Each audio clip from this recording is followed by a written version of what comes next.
رجعنا تاني بعد الفاصل. هنعمل بقى زبادي بالفاكهه. انا النهارده هعمل خوخ، ممكن تحطوا فراوله، تحطوا موز، تحطوا اللي انتوا عاوزين تحطوه. انا جبت خوخ، لقيت الخوخ حلو كده. الخوخ تجيبوه وتغسلوه كويس وتنقعوه في شويه ميه وتبتدوا تشتغلوا منه اهو. ده بيبقى جميل. كل اي حبايه فاكهه تحبوها حطوها للعيال اهو. وجاي ان شاء الله رمضان وهنعمل الزبادي كمان في البيت بالفاكهه، وهنعمل حاجات كتير تقدروا برضو تستخدموها في الحاجات دي اهو. كده كده كده. طول الاسبوع بقى هنتكلم عن الحاجات اللي احنا بنعملها بدون قصد. وبعدين احنا النهارده اتكلمنا ازاي العيل ما يبقاش خواف، وازاي تقدروا ان انت تقفي تخليه يعتمد على نفسه. فطول الاسبوع بقى هنتكلم عن الحاجات اللي احنا بنعملها من غير قصد وما بناخدش بالنا منها. بس كده حلوين كده. نيني يا ست ديدي. ايوه اهلا وسهلا. اهلا وسهلا، ازيك يا حبيبتي؟ تسلمي.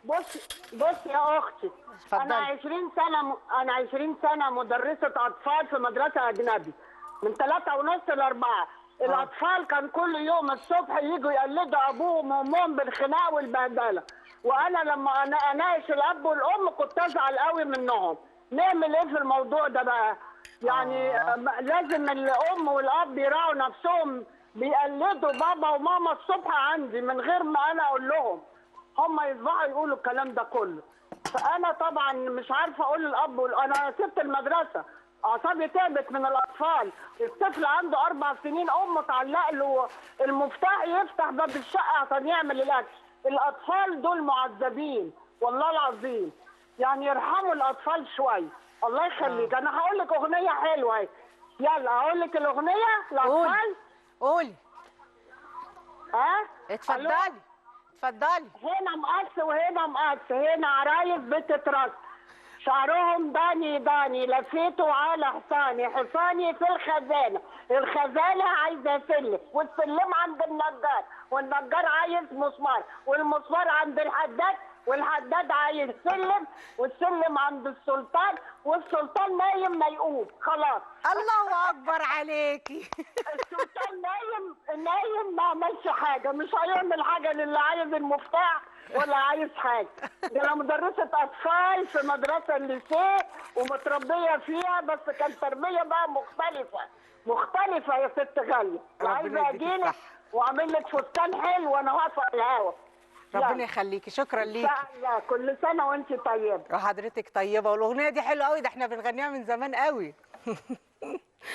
هنعمل كده.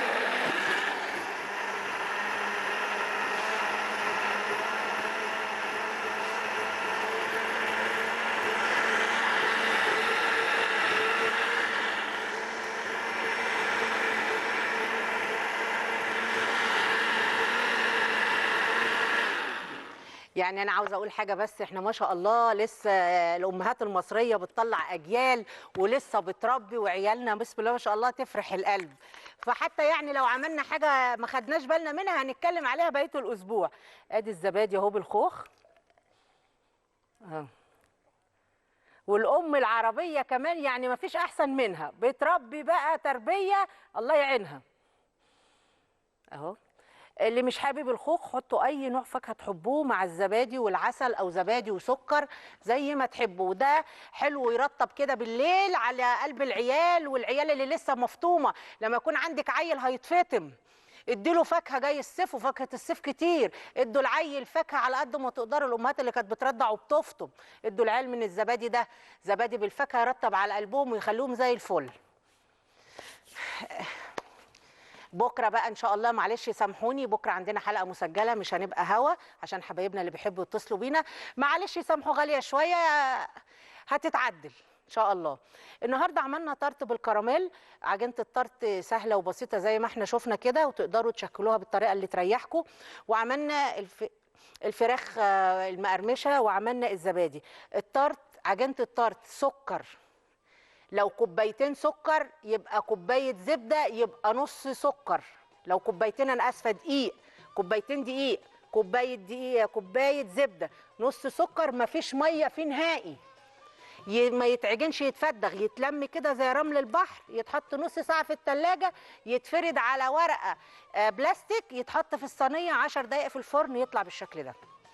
اشوفكم ان شاء الله بعد بكره على خير، وان شاء الله نتجمع على خير يوم الاثنين ان شاء الله. بس بكره في حلقه بس مسجله. اشوفكم ان شاء الله يوم الاثنين على ثلاث خير وسلام. يوم الثلاث ان شاء الله، مع الف سلامه.